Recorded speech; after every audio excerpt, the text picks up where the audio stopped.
Il est important que nous réalisions enfin que quelque chose va complètement de travers ici-bas.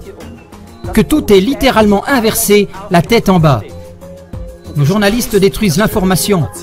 Nos professeurs et nos enseignants détruisent l'éducation. Nos scientifiques détruisent le savoir de nos ancêtres. Les médecins et l'industrie pharmaceutique détruisent de jour en jour notre santé et notre vie. Les banques détruisent nos devises et nos économies. Nos assurances nous pillent depuis qu'elles ont pu nous contraindre à souscrire des assurances au nom de la sécurité. Nos prêtres et nos pasteurs ruinent notre foi et toutes nos religions. Notre justice détruit nos lois et nos droits équitables. Nos policiers sont obligés par la loi de permettre le vol manifeste de nos libertés, de nos coutumes et de nos terres. Nos politiques détruisent nos patries et nos nationalités. Le mensonge et la tromperie en toute impunité et en très grand style sont devenus notre quotidien. Mais presque tout le monde sait que nos médias principaux ne nous disent pas la vérité. Ils sont littéralement devenus la plateforme et les porte-paroles des pires bellicistes. Mais quasiment personne n'ose les désigner pour cela comme des menteurs, des trompeurs et encore moins de leur demander des comptes au sujet du fait qu'ils sont des complices très dangereux des bellicistes. Tout au contraire, la communauté mondiale assiste en spectateur passif à la façon dont l'OTAN mène depuis longtemps déjà des guerres d'agression au nom de la défense. À la façon dont l'OTAN bombarde des pays entiers en s'appuyant sur des mensonges catastrophiques avérés et entraîne dans la mort des millions de civils. Et pourtant, aucun tribunal international ne les juge coupables de génocide. Il est maintenant évident que des loups féroces déguisés en agneaux se glissent insidieusement dans la politique, l'économie, la science, l'éducation et la religion. Par exemple, n'importe qui peut lire sur Internet que cette même organisation qui se nomme Pro Familia travaille en réalité et par tous les moyens imaginables contre l'institution de la famille. Au nom de la protection de l'enfant, ils se laissent voler leurs enfants. Au nom de la protection de l'environnement ou de la nature, ils se laissent prendre leurs économies et leur bonne conscience. Au nom du droit international, ils se laissent priver de leur nationalité. Au nom de la solidarité, ils se laissent dépouiller de leurs droits personnels. Au nom du combat contre le terrorisme, les peuples se laissent de plus en plus privés de toute sphère de vie privée et de liberté. Et au nom de la défense, ils se laissent priver de leur neutralité. On pourrait continuer cette énumération pendant des heures. Au nom de la fraternité des peuples, on vole aux nations toute autarcie, c'est-à-dire toute autonomie et toute indépendance. Au nom de l'éducation, nous nous laissons voler tout notre bon sens. Au nom de l'assistance, nous devenons des esclaves responsables pour le grand ensemble, la grande tribu qui non seulement coûte très cher, mais qui nous est étrangère et qui est totalement délabrée. Au nom du combat contre les drogues, nous sommes spectateurs de la façon dont ces drogues, qui sont légalisées, sont justement celles qui sont à l'origine de cette catastrophe des drogues. Nous connaissons l'augmentation dramatique du diabète. Nous savons aussi que bientôt une femme sur 5 et un homme sur 3 aura un cancer, et nous savons des milliers d'autres choses.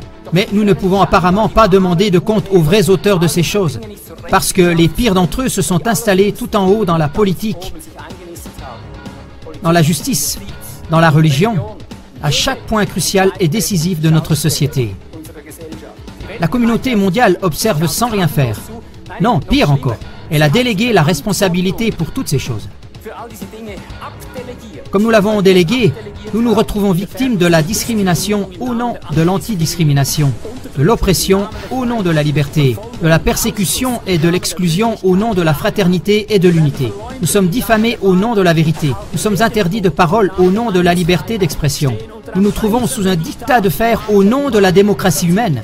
Nous sommes torturés au nom de l'humanité et au nom de la tolérance. Nous sommes mélangés de façon mortelle. Quels rêveurs nous sommes!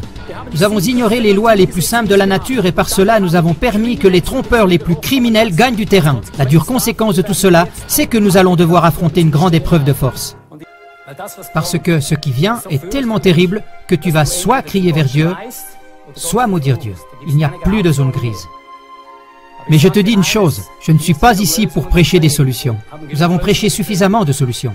Mais j'aimerais anticiper une chose. J'aimerais te dire une chose. Si tu cries vers Dieu et que tu ne le maudis pas, je te dis quelle sera sa réponse. Sais-tu quelle sera sa réponse?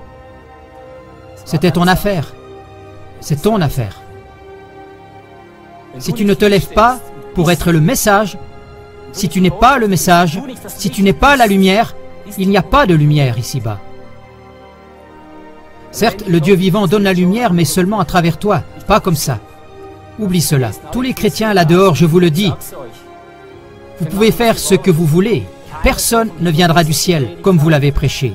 Soit vous êtes la lumière, et alors on voit où se cache la criminalité, et on voit où sont assises les personnes qui sont au levier. Et on les enlève de leur position.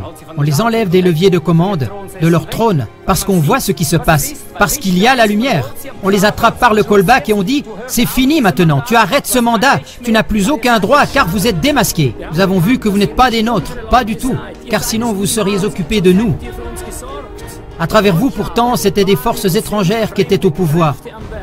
Des forces internationales qui veulent asservir stratégiquement toutes les nations, les religions, les cultures, les économies, etc. Mais c'est terminé maintenant. Dans la force de Dieu, nous mettons un terme définitif à votre soif passionnée et impitoyable d'argent, de domination et de pouvoir. Au nom de Dieu, nous disons « Stop !»